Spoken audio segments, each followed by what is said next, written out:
मित्रों, आज कक्षा 4 के बच्चे हिंदी में टपके का डर का नाट्यकरण करेंगे।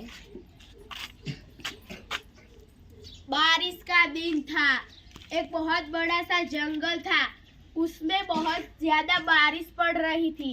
उस जंगल में एक बुढ़िया की झोपड़ी थी। उस बुढ़िया उस झोपड़ी में रहती थी। एक दिन इतना ज्यादा बारिश आया कि बैर जैसे ओले पड़ने लगे।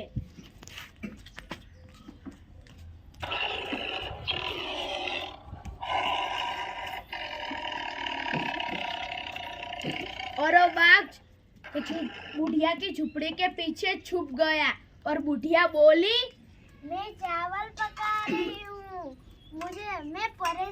इस बारिश से मैं तो परेशान हो गई हूँ। मुझे जितना टपके से डर लगता है उतना तो बाघ से भी नहीं लगता। मुझे जितना टपके से डर लगता है उतना बाघ से भी नहीं। बाघ ने सोचा कि ओला मुझसे भी बड़ा कोई जानवर है। इसके लिए बाघ ने सिर पर पैर रखकर भाग गया।